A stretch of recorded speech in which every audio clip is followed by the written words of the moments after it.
السلام عليكم خياتي، ان شاء الله يلقاكم هذا الفيديو نتوما بصحة وعافية يا رب. اليوم جبت لكم الوصفة تاع خبز طاجين ولا المطلوع، بدون تعب، بدون جهد، بدون بيتخان ولا باتر ولا ميكسر ولا أسرع وأسهل خبز الطاجين راح تسييوه ولا راح ديروه. وراني متأكدة باللي أي وحدة فيكم شافت الفيديو طبقت هذه الوصفة راح تعتمدها إن شاء الله، وراح تديروا في شهر رمضان بإذن الله. أروحوا تشوفوا معي الطريقة. في ريسيبيون نجيبوا كيلة نتاع سميد رقيق،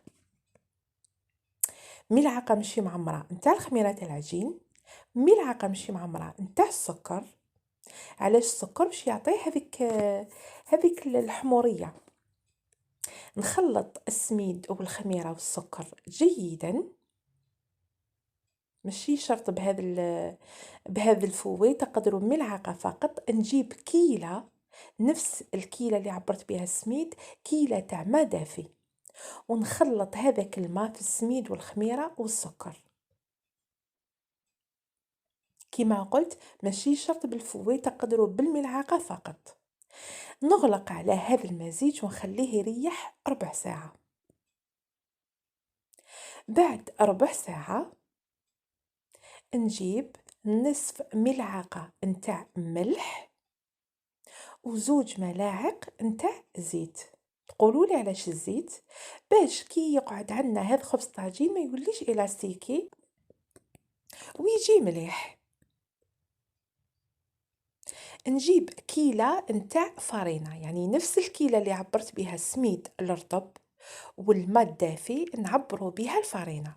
في هذه المرحلة ندخلوا الكمية تاع الفرينة اللي هي عبر في العجينة اللي راهي عندنا، بلا ما ندلكو ندخلوا برك الفرينة داخل هذه العجينة حتى نكملوها. تقولوا لي وعلاش هذا الخبز ما فيهش، علاش ما ندلكوهش وعلاه ما نتعبوش فيه؟ المرحله هذيك تاع اللي كي تخلوا السميد مع الخميره والسكر والماء يريحوا، في هذيك المرحله هذيك الحبه تاع السميد راح تتشرب مليح بالماء. اني هنا لميت هذيك العجينه، يعني دخلت الفرينه مليح، نزيد نغلق عليها ونخليها تريح نصف ساعه. بعد نصف ساعة شوفوا كيفاش حتولي. هنا نزيد نجيب قيس زوج ولا ملعقة نتاع فرينة، ملعقة ولا 2 ملاعق تاع فرينة، ونحاول هنا نسقم الوجه نتاع العجينة، يعني نرجع الوجه تاع العجينة أملس. شوفوا العجينة شحال راهي شابة. هنا ما تدلكوش، دخلوا غير هذوك الزوج مغارف داخل العجينة وسيو كيفاش هكا الوجه تاع العجينه تاعكم راح يولي املس. هنا ما كوبيتش الفيديو صافي، هنا في وقت حوالي 30 ثانيه فقط دخلت هذوك زوج مغارف تاع الفرينه ونخليها تريح هنا ساعه كامله حتى يضاعف الحجم تاعها. هنا للمبتدئات جبت لكم طريقه باش ترفدوا الخبزات تاعكم وتحطوهم في الطاجين. كما راكم تشوفوا بابي كويسون، نقسم هكايا قيس الخبزات اللي حنتحصل عليهم بموس ولا بمقص ولا نقطع. بعد مرور ساعة شوفوا العجينة تاعي ضاعف الحجم تاعها، نحطها sur le plan de travail وراح نقسمها على 3 خبزات. للأمانة أنا هذه الكمية كانت راح تخرج لي 3 خبزات كبار وواحدة صغيرة. أنا الخبزة الأولى جاتني شوية خشينة، يعني نتوما إلا درتوا العبر تاعي راح تتحصلوا على 3 خبزات كبار ووحدة صغيرة. واللي يحب الخبز خشين يدير واش درت أنا، يعني 3 خبزات.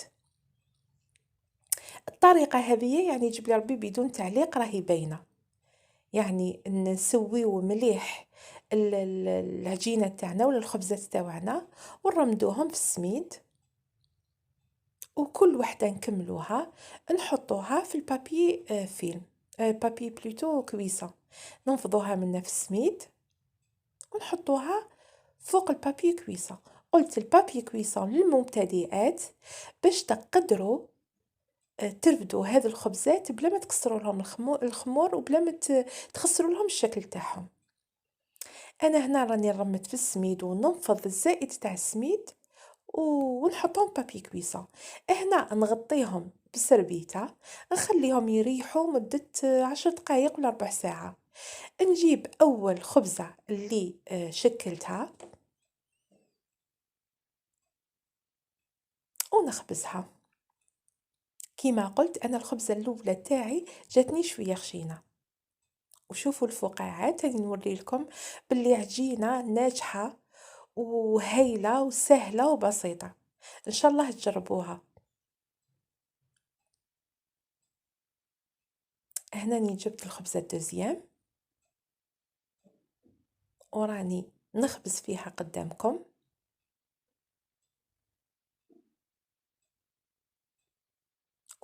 دو بريفيرونس يعني رقوها باش تجيكم طريه وتجيكم فارغه من الداخل. واللي يحب خبز طاجين خشين معليش يديرها شويه خشينه. هذه اذواق. هنا نوري لكم كيفاش ترفدوها، سواء هكذا ولا حتى ترفدوها هكا وتحطوها قبالها فوق الطاجين. انا راني راح ندير لها ثقبه كيما تاع بكري كانوا يديروا لها، ونرفدها ونحطها في الطاجين تاعي.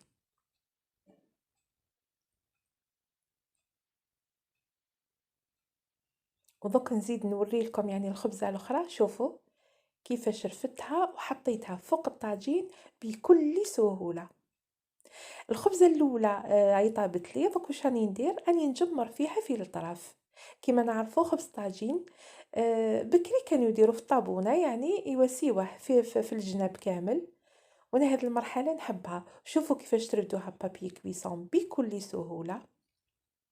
وطيبوا الخبز تاعكم.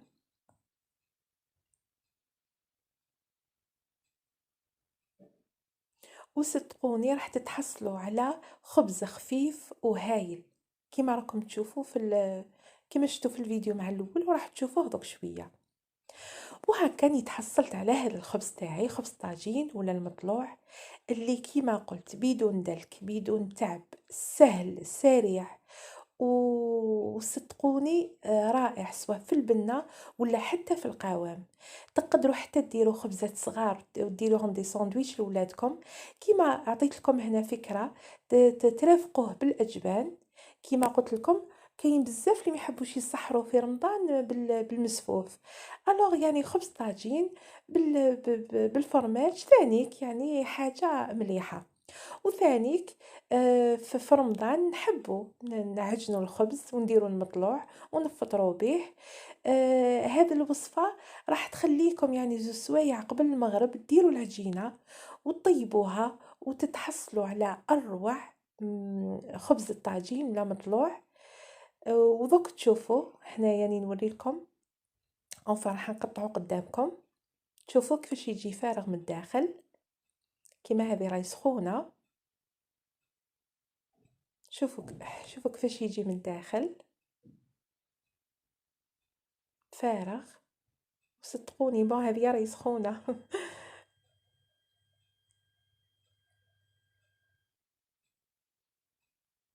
خبز طاجين تاعنا تاع نهار اليوم راهو كمل.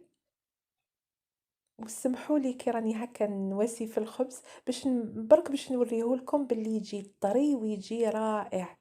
ان شاء الله يا ربي تجربوا هذه الوصفه، تعطوني ارائكم في لي كومونتير. وراني متاكده باللي كي ديروا هذه الطريقه راح تنساو كاع الطرق القديمه وراح تعتمدوه باذن الله. اتهلاو في روحكم خياتي، بقى على خير وشهيه طيبه.